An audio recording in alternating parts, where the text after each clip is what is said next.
Alright, the last time we saw this bike, we had just purchased it for $900. It's a 2004 Ninja 250 with only 52 miles on the clock. After handing over the cash, loading it on the trailer, Johnny Mac made a few phone calls and we found out that this may have well been a Motorcycle Mechanic Institute training bike, which means that it's had more hands on it than, well, go ahead and use your imagination. So today, we're going to find out if I made a great purchase at $900 or if I bought myself a lot of weekends of work. So here we go. We got a start on this thing. Got the tank off, came off pretty good. Nothing looks terrible on this whole thing. Everything looks pretty good. There's a decent amount of scratches here, so it looks like people had taken the bodywork off or something, but the motor looks pretty untouched, I guess. I was able, with this tiny little screwdriver, if you guys can see this guy, it's made for this kind of stuff.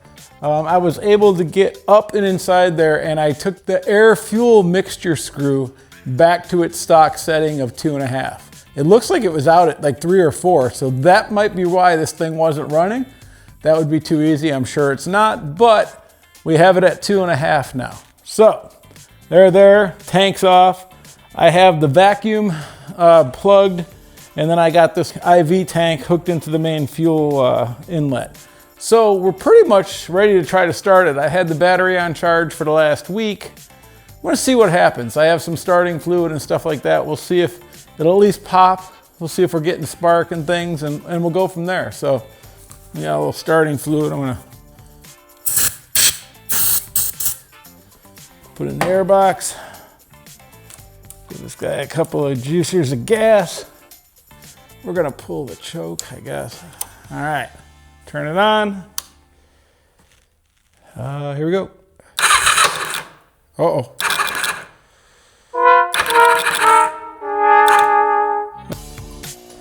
I got a little bit of a battery charger starting machine kind of thing going on here.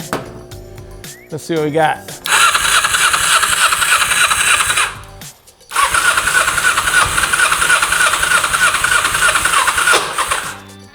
I can smell a little something. Take that off on 9,000 volts. Okay, we got gas up to the carbs. Oh, we got gas in the carbs. Oh, this dude might be leaking out of the carbs. Yay. Yep. All right, we got gas to them though.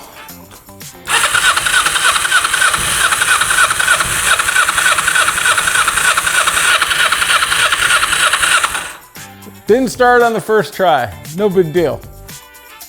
We will get further into this thing and figure out why it's not running. Go do some house stuff. Be back tomorrow.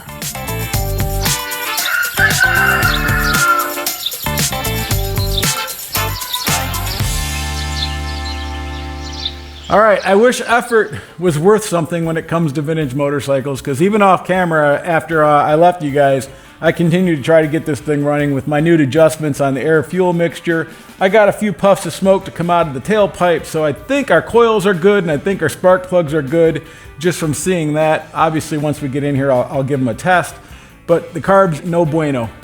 So I ran an IV, that way the fuel tank was removed and out of the equation. And the fuel was definitely getting to the carbs. When I came back the next day, the carbs were completely empty, leaked out. So I'm pretty sure the float bowls are stuck or something's going on with the carbs. All right, so what we're gonna do is we're gonna try to get the carbs out. It's notoriously not fun on this bike because this air box doesn't want to be removed unless we remove all this. And I'd prefer not to remove all of this. Okay, so once we get the carbs off, I'm gonna go put them on the bench. What we're gonna do at that point is I have the original rack of carbs sitting there unmolested. I'm gonna take these off, which are a newer set of carbs. That way I have a reference point, because there's a lot of little things, and I'll show you guys once I get these off, that kind of go into the carbs, and there's things that hold the rack together and stuff. And I'm gonna take pictures of it, but it's also really nice to have a hard copy sitting right there so we can put it back together. I think I'm gonna try to pull the carb out here through the side, and then we'll get the choke cable off, and we'll see what they look like. So, all right, I'm gonna get in here and get to work.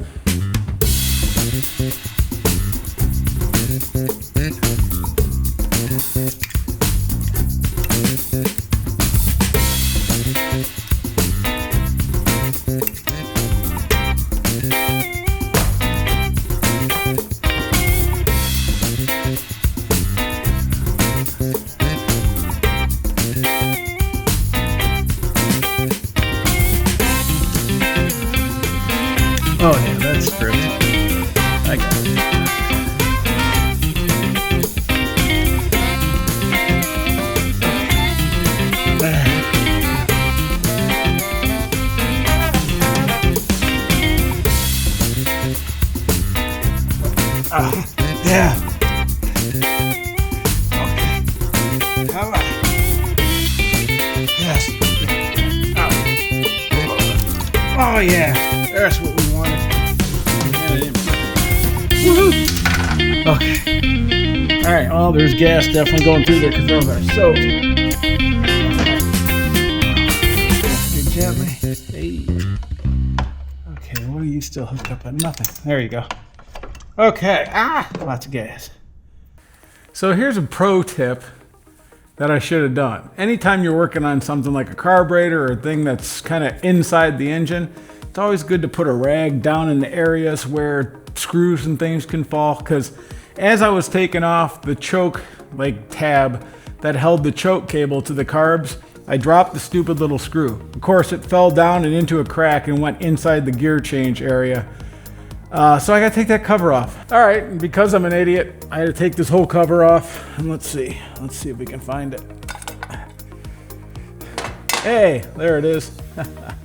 All right, so again, if I would have put that rag right there, I could have prevented me having to take all this off. But we got our bolt back, and so I'm gonna put that back on. I guess I'll clean it out a little bit, and then we'll get back to work. Usually when you take off the front cover plates, there is just slime and road growth and just nastiness. You can totally tell that this bike was ridden 52 miles. Like, all there is the braking grease, just a little bit on the inside if you look. So when you have carbs off of any bike, make sure you plug your cylinder holes. You don't want your intakes getting anything falling in there. You don't want anything crawling in there. You don't want any bugs, dust, growth, screws, bolts, anything, because one little bolt in there can mess your day up, man. Don't let it happen. All right. You know, gas smells great for like 5 seconds. You're like, oh, I love that smell. And then it gets really annoying. Anyways, all right. So I think the floats are stuck. I'm just going to tear into the bottom before we call it a day because I'm curious. I just want to see what's going on inside here. By the way, these are the original OG carbs from Kawasaki. It looks like they're unmolested and everything's together. So I want to keep them as a reference. If I get really into taking these apart, it's always good to have a visual representation to put shit back together. Huh. Well, they're not looking that clogged up. This definitely does not feel. Let's see. Well, the floats aren't stuck. Huh. Okay. Let's see.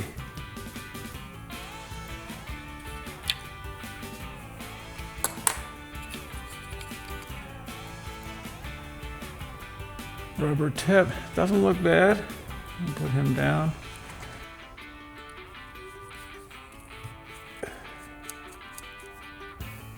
Huh. There might be a little something in there.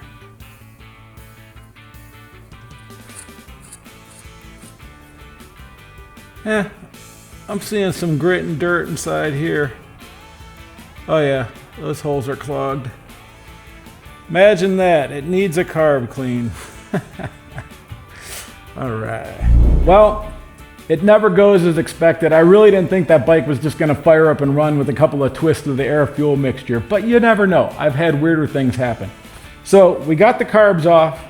We got all the little jets and things pulled out, and they do seem dirty, so that does give me some hope that this was the problem. One of the things I definitely want to remind you of, if you're thinking about getting into working on old bikes, used bikes, or any motorcycle that you don't know the history of, one of the best things you can do, besides having a decent toolkit, obviously, is to get yourself an IV tank, one of these little IV tanks. It's under 25 bucks. And when you put that on the bike, you know you have fresh gas. If you run clear lines, you can see the gas going into the carbs, and you're alleviating any chance that that tank might have some contaminants in it that'll mess up your whole process. So I'll deal with that tank later. Once this bike is up and running and it sounds great and everything's good on the IV tank, then we'll address the tank and bring it back into the mix. But by taking that out, you're really just focusing on what the problem could be. Now granted, when I was trying to fire it up, I did see some puffs of smoke come out of both tailpipes, so I'm pretty sure, 99% sure, that the coil and the spark plugs are working. But after we get this rebuilt and put back together, if we're not getting any kind of firing then we'll have to start running that down. So I guess that's kind of the fun or the work of getting one of these bikes ready. So, all right, I got to pick up some carb cleaner at work tomorrow. We're going to come back and we'll hit the next step. So hey, if it works, it ain't dumb. We'll see you on the next one.